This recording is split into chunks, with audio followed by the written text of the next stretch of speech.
Delhi district cricket association में जल्द ही चुनाव होने वाले हैं और एक बार फिर इस चुनाव के लिए एक बड़ी रेस लगी है और इस रेस में सबसे आगे अगर दावेदारी किसी की दिखाई दे रही है तो वो दावेदारी है रोहन जेटली की।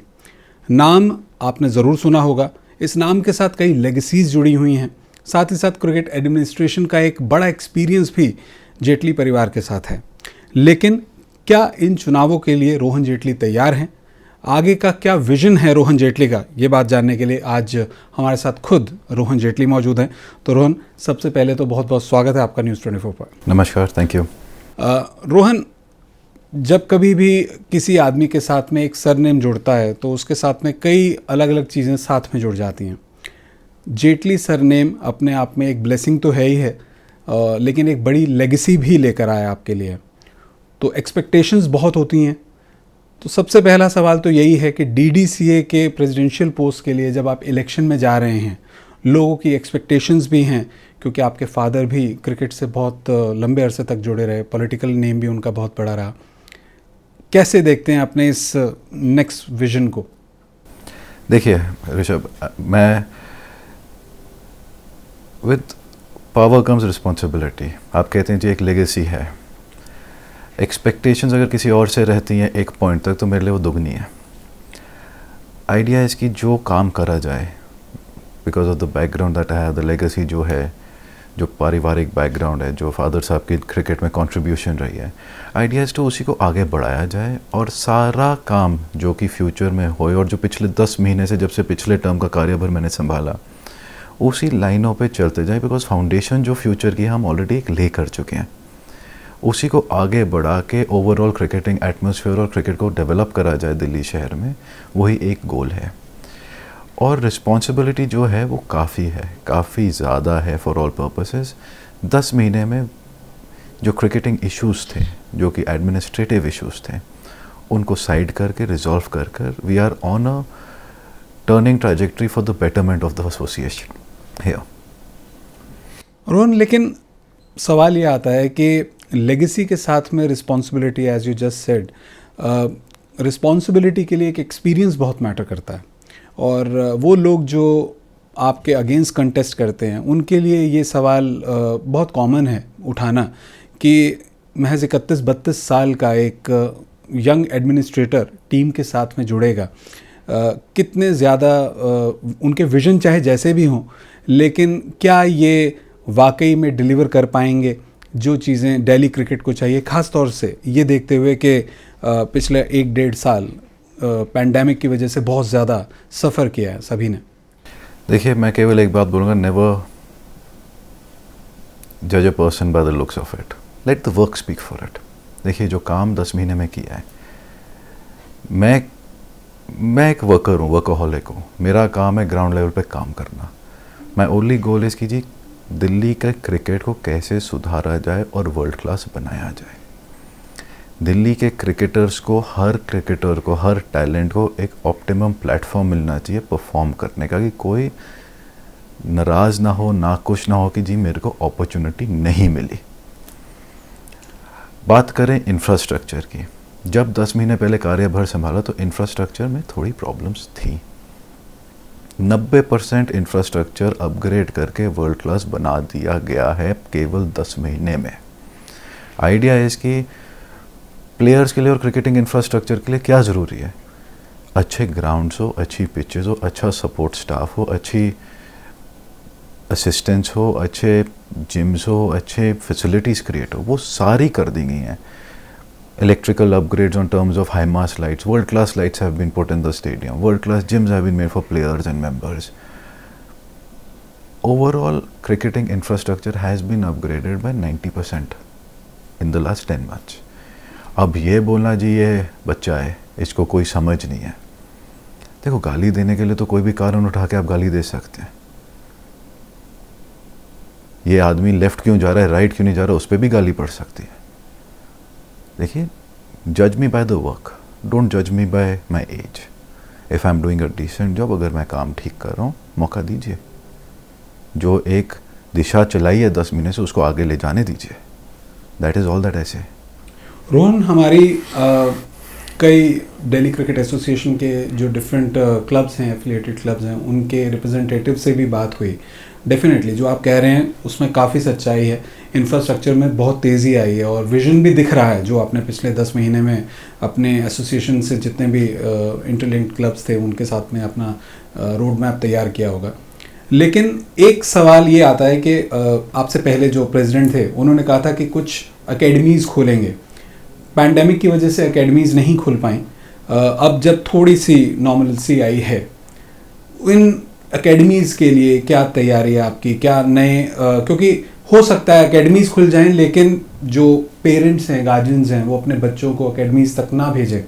देखिए, ऑल द स्टॉलवर्ड्स जिन्होंने एसोसिएशन को आगे से लीड किया है, उन्होंने एक एसोसिएशन को डायरेक्शन पे डाला था, दिशा पे डाला था। एक प्रपोज़ल है जो कि पिछले समय से चला आ रहा है एकेडमीज़ दिल्ली में सेटअप करने का। अभी प्रपोज़ल है डीडीए से एंगेज करके, लोकल एमसीडी से एंगेज करके और setting up academies at different grounds. अलग अलग जगहों पे नेगोशिएशंस एंड इंटरैक्शंस चल रही हैं। And if the pandemic situation stay stable, कि अगर कोविड की महामारी काबू में रही और चीज़ें बंद नहीं हुई, हमें लगता है एसोसिएशन के तहत कि अगले 6 महीने में ये अकेडमीज़ अप एंड रनिंग होंगी। आइडिया इसकी जो अकेडमीज़ हैं, अकेडमीज़ में बेस्ट टैलेंट आए, बेस्ट कोचेस, बेस्ट फैसिलिटीज़ दी जाएँ कि ऑल राउंड द ईयर वो ग्रूम करा जाए, कि वो आपकी सुपरविजन में रहेंगे तो बेस्ट टैलेंट आइडेंटिफाई होने में आसानी रहती है। Academies is the basic requirement. आपने बात करी क्लब्स की, मैं एक बात ऐड करूँगा। आउटस्टैंडिंग ड्यूज़ थे क्लब्स के, सब्सिडीज़, रिफ्रेशमेंट्स, प्राइज मनी, हमने क्या करा है कि थोड़ा इंसेंटिवाइज किया है क्रिकेट को। डीडीसीए की एक इंटरनल क्लब्स की लीग होती है, 2 साल से नहीं हुई, पिछले हफ्ते 10 दिन पहले वो शुरू करी गई है। प्राइज मनी को रिवाइज करके डबल किया गया है। It is about incentivising the game. Player को एक इंसेंटिव अच्छा दिखेगा तो वो परफॉर्मेंस अपनी बेस्ट निकालेगा। एक बेस्ट इंफ्रास्ट्रक्चर टू क्लब्स, मतलब हमारी कांस्टेंट इंटरेक्शंस रहती है club secretaries about various issues, और उसमें हमने कहा है कि जी we will start underwriting certain infrastructure support to clubs की जी आपको बेस्ट इंफ्रास्ट्रक्चर मिले for purposes of your club cricket.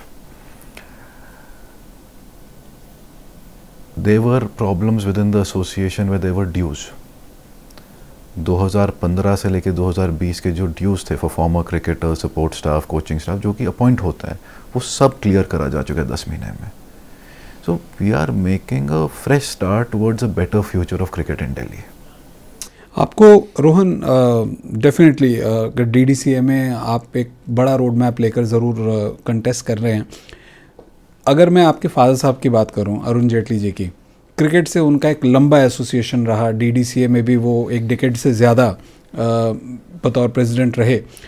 उन्होंने क्रिकेटर्स की बहुत मदद की थी, क्योंकि मैं भी काफ़ी लंबे समय तक क्रिकेट जर्नलिज्म से करता रहा हूं, तो मुझे याद है चाहे आशीष नेहरा की इंजरी हो तो उन्होंने किस तरह से उनके ट्रीटमेंट में मदद की। सहवाग की तो शादी भी आपके फादर साहब के बंगलों पे ही हुई थी, और कई और चीज़ें उन्होंने मदद की। लेकिन दिल्ली के कुछ लोकल क्रिकेटर्स, या ये कहें कि वो क्रिकेटर्स जो स्टार नहीं हैं, अभी बडिंग स्टेज पर हैं, या फिर ट्रेनिंग के दौरान कभी कभी उनको इंजरीज हो जाती हैं, उनका करियर ख़त्म हो जाता है, उनकी ऐसी मांग रही है कि हमारे लिए भी कुछ ना कुछ एसोसिएशन की तरफ से हो। क्या ऐसा कुछ आपका प्लान है? Let me share with you something that's under the wraps but I am willing to share with you today. आज मैं आपके साथ वो चीज़ शेयर करता हूँ। हमारे यहाँ एक प्रपोज़ल है, और ये प्रपोज़ल कुछ 6-7 महीने पहले डिस्कस हुआ था, और उस पर एक एडमिनिस्ट्रेटिव काम चल रहा है। प्रपोज़ल में ये है कि भाई जो फॉर्मर इंटरनेशनल प्लेयर्स हैं और फॉर्मर फर्स्ट क्लास प्लेयर्स हैं दिल्ली के, जो प्लेयर्स ऑलरेडी खेल रहे हैं अलग फॉर्मेट्स में, अलग एज ग्रुप्स में, अगर उनकी कोई इंजरी होती है during the course of a game या ट्रेनिंग के दौरान, वो DDCA एज एन एसोसिएशन उसका लुक आफ्टर करती है एंड मेक श्योर कि बेस्ट ट्रीटमेंट इज प्रोवाइडेड। एक समस्या आती है, former players of senior age, former players of 50+ age bracket. एक प्रपोजल है कि जितने फॉर्मर फर्स्ट क्लास प्लेयर्स और फॉर्मर इंटरनेशनल प्लेयर्स हैं उनके लिए हम कुछ करके एक हेल्थ इंश्योरेंस करें। अ cashless health insurance is already in the pipeline and it is a reality which is not far from the day. It's almost in the finality of stages of negotiation. अगर वो negotiations हो जाएं तो not just players but the better half also is likely to be included. देखिए, these are all financial calls. There has to be a fiscal discipline in any organization. And और Covid के कारण जितना भी हम फिजिकली डिसिप्लिन होए उतना ज़्यादा ज़रूरी है। इंटरनेशनल मैचेस कम हो रहे हैं, डोमेस्टिक मैचेस, रेवेन्यू जनरेशन आज की डेट में लो है। हम स्पॉन्सर्स से इंगेज कर रहे हैं कि भाई स्पॉन्सरशिप्स मिलें कि हमारे एक्सपेंसेस थोड़े अंडरराइट हो सकें। कोशिश चल रही है to make it better. So ideas की health insurance is one principal proposal जो कि फाइनलिटी की स्टेजेस में, and if I am back in office वो एक चीज़ है जो कंप्लीट करी जाएगी before the end of the year. That's so nice. मुझे लगता है कि तमाम लोग इससे बहुत खुश होंगे, लेकिन कुछ लोग ऐसे भी हैं जो अक्सर नाराज़ रहते हैं इस चीज़ को लेकर। आप तो खैर अभी 2020 में आपने टेक ओवर किया, लेकिन कुछ लोग इससे पहले नाराज़ रहे इस बात को लेकर कि फेयर ट्रायल नहीं होता है। कभी कभी सिलेक्शन जो होती है उस पर भी ऑब्जेक्शंस लोग उठाते हैं। अब तो इस ट्रांसपेरेंसी के लिए आप क्या करने वाले हैं? देखिए, idea is to make this association, इस एसोसिएशन को एक ऑटोमेशन की तरफ ले जाना पड़ेगा कि यहाँ पे हर चीज़ का एक क्राइटेरिया ब्लैक एंड वाइट में सेट करना पड़ेगा। अब मेरे से पहले क्या हुआ, कैसे हुआ, क्यों हुआ, मैं उसके बारे में कोई जवाब नहीं देना चाहता। Selectors are former players, first class players with repute and international players of repute. अब किसी के बारे में हम कुछ कहें, it is not good. They have Delhi से इतना अच्छा टैलेंट निकला है पिछले सालों में कि क्वेश्चंस आप नहीं उठा सकते सिलेक्शन प्रोसेस को लेके। बट मेरा मानना है कि सिलेक्शन को एक ऑनगोइंग प्रोसेस रहना पड़ेगा थ्रू आउट द ईयर। आप लिमिटेड पीरियड सिलेक्शंस करेंगे उसमें सवाल उठते हैं। मेरा मानना है, और ये मेरा निजी मानना है, कि आपको दिल्ली शहर में अच्छे टूर्नामेंट्स राउंड द ईयर कराने पड़ेंगे जिसमें आपकी ग्रास रूट लेवल से सिलेक्शन होते हुए बेस्ट परफॉर्मर्स आपके कैंप्स में आएंगे for purposes of representing the state. और ये काम आपका 2 महीने 3 महीने का नहीं, ये आपका 12 महीने का प्रोसेस है। आपके टैलेंट स्काउट्स, आपके टैलेंट कमेटीज़, आपके TRDOs, ये सब उसमें काम करेंगे और आपको आगे बेस्ट टैलेंट निकाल के देंगे। और रोहन, जो कई बड़े नाम जिनका आपने जिक्र किया, चाहे वो हम तो जानते ही हैं विराट कोहली तो खैर इंडियन कैप्टन हैं, ईशांत शर्मा और शिखर धवन, कई नाम हैं जो कि ऑलरेडी इंटरनेशनल क्रिकेट में इस वक्त एक्टिव हैं। ऐसे लोग डोमेस्टिक क्रिकेट नहीं खेलते। आपने कहा कि ज़्यादा से ज़्यादा टूर्नामेंट्स हों जिससे रेवेन्यू जनरेशन भी होगा। अब ये बात सही है, उनकी कहीं ना कहीं उनका बिजी स्केड्यूल है इंटरनेशनल क्रिकेट में, लेकिन हाउ विल यू इंश्योर कि ये सीनियर क्रिकेटर्स ऐसे टूर्नामेंट्स में बेशक पार्टिसिपेट ना करें, लेकिन वहाँ खेल रहे खिलाड़ियों के साथ में कुछ अपना टाइम स्पेंड करें, जिससे कि ना सिर्फ यंग टैलेंट को थोड़ा सा एक ना सिर्फ अच्छी मेंटरशिप मिले, बल्कि साथ ही साथ क्राउड भी थोड़ा बहुत आना शुरू हो डोमेस्टिक क्रिकेट देखने के लिए? कुछ ऐसे प्लान्स हैं आपके? देखिए, देयर इज़ वन व्यू कि एक मेंटरशिप प्रोग्राम चले। आप बात कर रहे हैं एग्जिस्टिंग इंटरनेशनल प्लेयर्स जो कि नेशनल स्क्वाड में अलग फॉर्मेट्स में रिप्रेजेंट कर रहे हैं। रही बात उनके यहाँ पे डोमेस्टिक टीम में डोमेस्टिक सीज़न खेलने की, जब वो अवेलेबल होते हैं अपने नेशनल रोस्टर के अलावा वो हमेशा खेलते हैं। और प्लेयर्स के लिए एक वर्कलोड मैनेजमेंट बहुत अहम हिस्सा है। अब वो इंटरनेशनल रिप्रेजेंटेशन भी करें देश के लिए और डोमेस्टिक क्रिकेट खेलने स्टेट के लिए आएँ, वर्कलोड कभी कभार टिप ओवर हो जाता है। तो वो एक बड़ा ट्रिकी बैलेंस है जो उनको मेंटेन करना पड़ता है for to make their performance, keeping their performance at the best levels. Shikhar Dhawan पिछले साल खेले, ईशांत शर्मा पिछले साल खेले, कमिंग सीज़न में काफ़ी प्लेयर्स जो नेशनल रोस्टर में नहीं है वो खेलेंगे। सो ऐसा नहीं कह सकते कि वो डोमेस्टिक क्रिकेट नहीं खेलते, उनका कंट्रीब्यूशन डोमेस्टिक क्रिकेट में सब्जेक्ट टू अवेलेबिलिटी 100% रहता है। अब रही बात, मैंने जिक्र किया मेंटरशिप प्रोग्राम का, मेरा मानना है कि भी मेंटरशिप प्रोग्राम क्यों खाली नेशनल प्लेयर्स जो अभी खेल रहे हैं उनके लिए खाली वो कंट्रीब्यूट ना करें, बल्कि फॉर्मर इंटरनेशनल प्लेयर्स और सीनियर फर्स्ट क्लास प्लेयर्स भी करें। अपकमिंग टैलेंट जो अंडर 16 अंडर 19 एज ग्रुप का है, उनको अगर आपके former players international players like मदीपा and others, Madan Lal ji, Kirti Azad, you talk about Surendra Khanna ji, you talk about Rajat Bhatia, you talk about Gautam Gambhir, Virender Sehwag, Ashish Nehra, you name it, ये लोग प्लेयर्स को मेंटर क्यों ना करें। अब निखिल चोपड़ा जी से बात करें, अगर उनके साथ हम 5 प्लेयर्स लगा दें कि भी आप इनको गाइड करेंगे, मेंटल स्ट्रेंथ कैसे डेवलप होती है, उनके एक्सपीरियंस से सीखेंगे, अपने आप को ग्रूम करेंगे। तो आइडिया है कि एक मेंटरशिप प्रोग्राम लाना बहुत ज़रूरी है, जिसमें सारे दिल्ली के प्लेयर्स जो इंटरनेशनल टीम में नेशनल स्क्वाड में खेल रहे हैं और जितने फॉर्मर प्लेयर्स हैं डोमेस्टिक और इंटरनेशनल, उनको उसमें यूज़ करा जाएगा, रिक्वेस्ट करा जाएगा कि भाई अपने शेड्यूल से कुछ टाइम निकाल के इन बच्चों को ग्रूम करें। अच्छा रोहन, एक थोड़ा सा सीरियस क्वेश्चन है, वो ये है कि जो आपके ओपोनेंट हैं विकास, उन्होंने एक एलिगेशन लगाया, वो कहते हैं कि DDCA जो है वो कहीं ना कहीं एक ऐसा लगने लगा है कि यहाँ पर नेपोटिज्म का कल्चर बहुत ज़्यादा आ चुका है। जैसा मैंने पहले भी एक सवाल किया कि एज को लेकर आपके कुछ लोगों ने सवाल उठाए, तो अब तो आपके जो डायरेक्ट आपके ओपोनेंट हैं प्रेसिडेंशियल पोस्ट के लिए, उन्होंने कहा कि नेपोटिज्म का यहाँ पर कल्चर आ गया है। तो ये सिर्फ आपके ऊपर नहीं है, शायद हो सकता है आपकी टीम के कुछ और जो पार्टिसिपेंट्स हैं, जो कंटेस्टेंट्स हैं, उनके ऊपर भी ये सवाल है। तो ये आप कैसे देखते हैं? Because is a senior person at the bar, is a senior of mine in the profession also. मेरे प्रोफेशन में काफ़ी सीनियर हैं। मेरा केवल इतना मानना है कि जब सीनियर लोग नेपोटिज्म की बात उठाए बगैर देखे हुए किसी ने क्या काम किया 10 महीने में, why you judging a book by its cover, at least see what's the material in their. Issue उठाने के लिए आप कुछ भी उठा सकते हैं, मैंने अभी बताया, but let my work speak for it. If I have done good work, अगर अच्छा काम किया है तो आप उसको देखिए। Cricket administration is a tricky process, it's not an easy process. आपको day to day affairs, day to day management में खुद इन्वॉल्व होना पड़ता है, देखना पड़ता है। Players injury, players potential, there are problems, प्लेयरों के घर में प्रॉब्लम होती है, 50 चीज़ें होती हैं। बोलना कि जी यंग है, नेपोटिज्म है, फैमिली कल्चर है, I don't agree with such statements. We are professional people, हम प्रोफेशनल लोग हैं। हम क्रिकेट की बात करें कि गेम को आगे कैसे बढ़ाया जाए।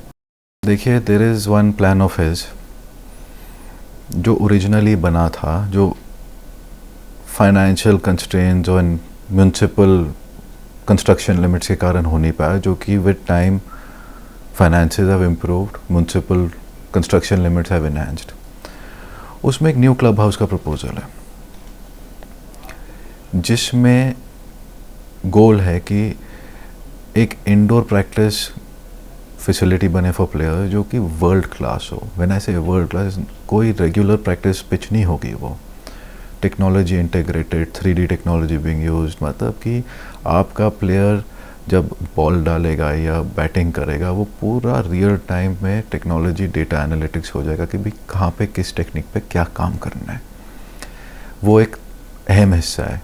वर्ल्ड क्लास स्विमिंग पूल बनेगा, ग्राउंड फ्लोर पे ईटरीज बनेंगी, आपका फर्स्ट फ्लोर सेकंड फ्लोर पे वहाँ पे ऑफिसेज बनाने का प्रपोजल है। अगर हम ऑफिस यहाँ लाएंगे तो एग्जिस्टिंग जो वेलिंगटन पवेलियन है, हेरिटेज बिल्डिंग, उसको जो एक म्यूज़ियम बनाया जाएगा जिसमें दिल्ली क्रिकेट की 100 साल की हिस्ट्री डिपिक्ट करी जाएगी। और वहाँ पे थर्ड फ्लोर पे एक प्रपोजल है कि जी गेस्ट रूम्स बनाए, विजिटिंग टीम्स जो आती हैं वहीं ठहरें, मेंबर्स के कोई गेस्ट आते हैं वो ठहरें।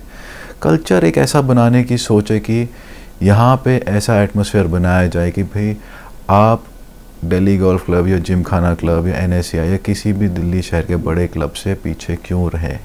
एक ऐसा माहौल होना चाहिए जिसमें मेंबर्स और उनकी फैमिलीज आके अच्छी इवनिंग स्पेंड करें, फॉर्मर प्लेयर्स अपने इवेंट्स करें जी। आप आएँ, आप देखें, आपको फॉर्मर प्लेयर्स वहाँ पे बैठे हुए रेस्टोरेंट में बैठे हैं, बार में बैठे हैं, there is a thought, there is a vision. Idea आप केवल उसको इम्प्लीमेंट करने का, और अगले साल 1.5 साल में अगर चुने गए, मौका मिला तो ज़रूर उसको कंप्लीट करेंगे। अच्छा, अब आपने माहौल शब्द इस्तेमाल किया, तो देश में माहौल जो है IPL के बाद में अब T20 वर्ल्ड कप का जो फीवर है वो भी जस्ट अब शुरू हो चुका है। इंडिया पाकिस्तान मैच, थोड़ा उसके ऊपर बात कर लेते हैं। क्या लगता है, इंडिया इस बार वर्ल्ड कप लिफ्ट करने वाली है? It is a probable strong contender है जी। Team composition is very good based on talent potential, और आउटकम पॉजिटिव ही लग रहा है।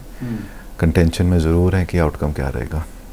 चलिए, तो हमसे बात करने के लिए रोहन बहुत बहुत शुक्रिया, और हम बिल्कुल उम्मीद करते हैं कि जो आपका विज़न है वो आप मौका मिले, और अगर आपको मौका मिलता है तो आप उसे ना सिर्फ इम्प्लीमेंट कर पाएँ बल्कि साथ ही साथ अपने क्रिटिक्स को भी ये बात बता पाएँ कि age is just a number, और जो काम है वही आपका बोला। हमसे बात करने के लिए बहुत बहुत शुक्रिया।